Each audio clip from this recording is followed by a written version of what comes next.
bisa menemukan jalan yang lurus tanpa petunjuk dari Allah. Maka kita harus meminta kepada Allah supaya ditunjukkan ke jalan yang lurus.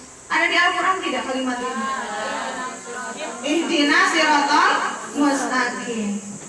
Jalan lurus itu jalannya orang yang hidupnya selalu dengan kenikmatan, bukan jalan orang yang hidupnya dimurkai Allah karena kelakuan-kelakuannya, dan bukan pula jalannya orang-orang yang nyasar tersesat. Ada di Al-Quran tidak? Surat bunyinya apa?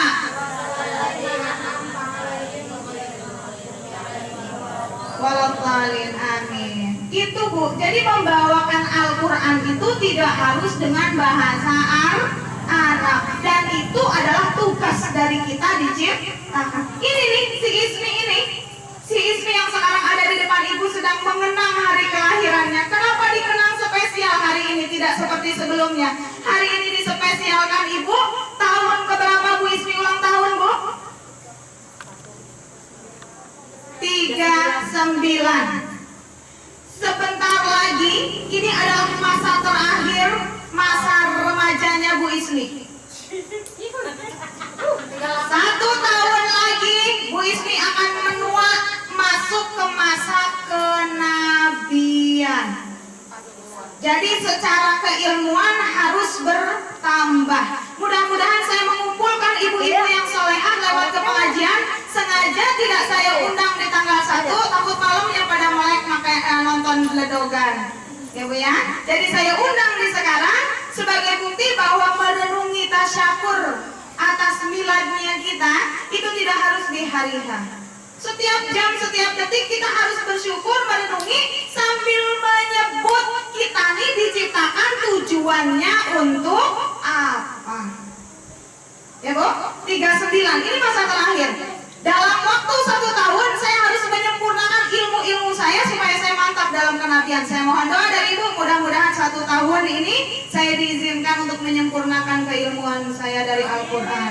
Amin ya robbal alamin.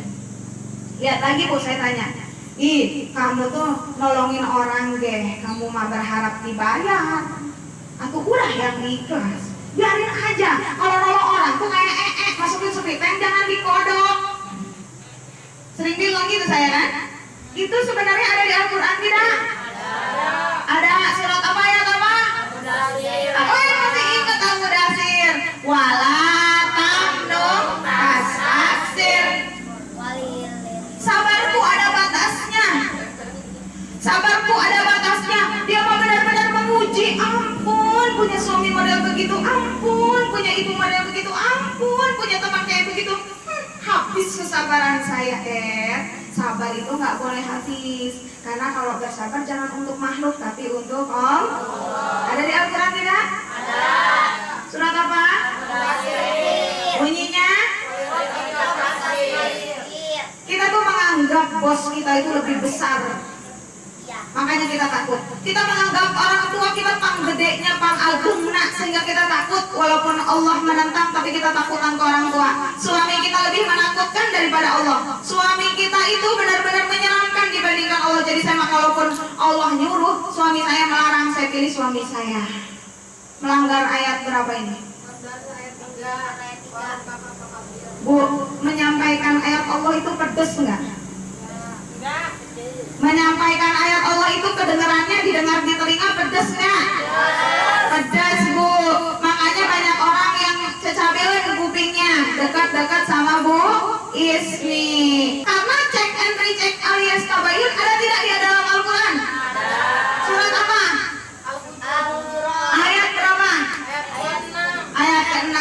Tuh yang udah ngaji mah tahu. Alhamdulillah. Pengajian oleh Allah diizinkan. Saya itu sempat pengen gulung tikar. Saya kenceng-kencengin ngomong biar kedengeran. Saya sempat pengen gulung tikar, tapi nggak punya tikar. Kalau saya punyanya karpet. Ya udah gulung karpet ya Bu. Yang benci sampai gedengkot kita lihat nanti. Siapa yang sebenarnya majnun akan diperlihatkan di hadapan Allah. Saya pernah bilang, ya Allah, sebelum saya menjadi tamumu di tanah suci, hamba ingin minta maaf ke orang-orang. Saya undangin Bu, ya, diundangin untuk tasyakuran di sini. Salaman, minta maaf. Alhamdulillah ada yang maafin. Ada yang bari meluk tuh, makanya direnungi ya. Makanya tuh gara-gara ulahmu sampai kamu tidak diberi keturunan. Wow, amazing. Alhamdulillah orangnya dicabut sama Allah, pindah dari Safira. Sayanya tetap di sini. Semua yang ada di kita itu cuman buku yang diutus oleh Allah, dipinjamkan dari perpustakaan akhirat. Tujuan kita untuk membandingkan antara isi buku itu dengan Al-Quran sudah sama atau belum. Kalau sudah sama, kita ingatkan bahwa dia sudah mirip dengan Al-Quran. Kalau belum, harus kita ingatkan. Jika kita tidak mengingatkan, kita salah. Jika kita mengingatkan, itu kita babak belur. Resiko di dunia. Lihat Bu, Nabi Muhammad itu sampai hijrah ke Madinah karena gara-gara Yas turun, gara-gara nulis di kuping orang-orang tuh. Kalau nulis di kuping itu dicoret-coret pakai tinta apa pakai suara? Ibu mulai sekarang tugasnya nyoret-nyoret di kuping siapapun yang ada. Yang ibu temukan mulai hari ini, siapapun yang datang punya kuping, berarti itu kertas coret. Coret-coretnya dengan kalimat perkataan dari Allah. Jangan ikuti perkataan syaitan. Saya ambil perenungan Ibu saat saya bertanya, haruskah saya gulung tikar ya Allah? Enggak, saya belum kira gulung tikar. Mungkin Allah bilang kamu salah, kamu gak punya tikar kali ya. Saya tapi gak nyadar.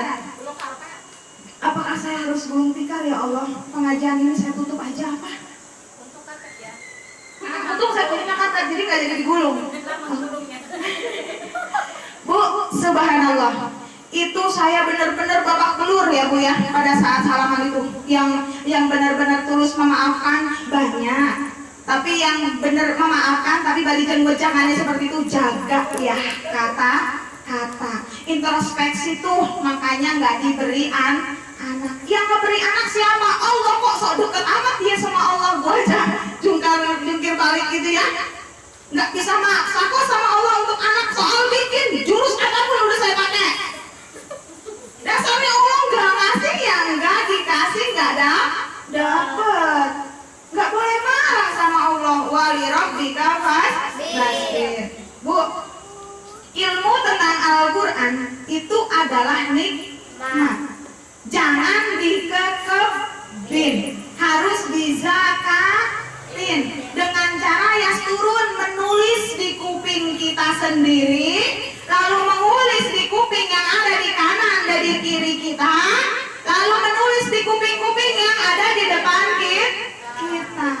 Siapapun yang kupingnya mendekat ke kita harus ada kenang-kenangan coretan tentang firman Allah. Bu Ismi nggak main-main, Bu Ismi ini manusia biasa, makanya siap untuk diingatkan kalau Bu Ismi salah, karena suka lupa dan suka salah.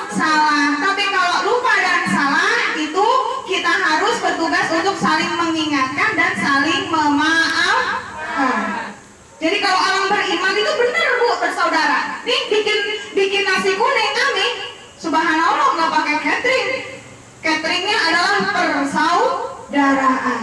Itu semua terjadi berkat Bu Ismi itu mampu menggandeng perserikatan pahala, bukan dosa. Ya, sekarang ada nih Bu, ada hikmah yang penting yang menjawab dari pertanyaan saya. Ya Allah, apakah saya harus gulung tikar?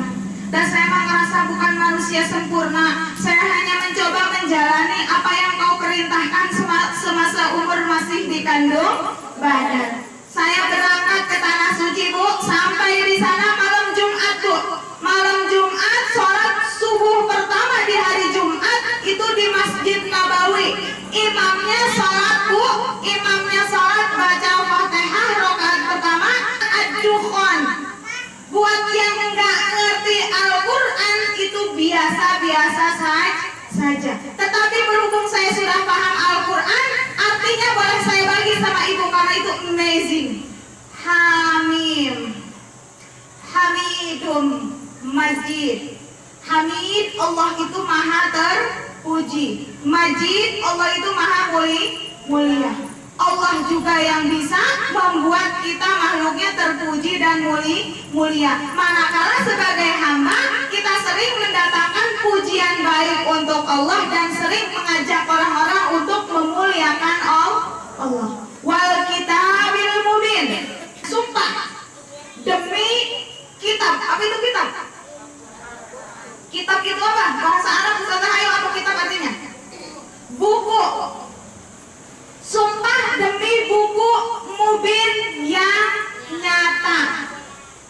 Sumpah demi buku yang nyata. Nih, si Ismi ini buku yang nyata, Bu. Yang keluar dari mulutnya adalah isi dari Al-Quran. Ismi suka lupa, makanya tolong disimak. Dalam pengajian Bu Ismi nggak bawa Quran, tetapi ibu yang baca Al-Quran. Tujuannya apa? Supaya nggak tidur, tapi mengawasi apakah Bu Ismi salah ucap.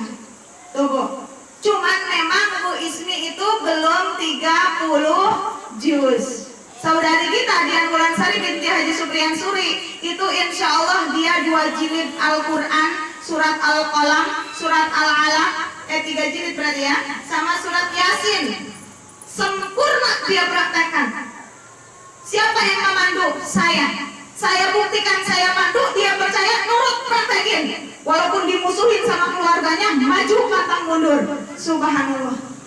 Hari ini saya melanjutkan beliau untuk apa? Membagikan ke yang lainnya.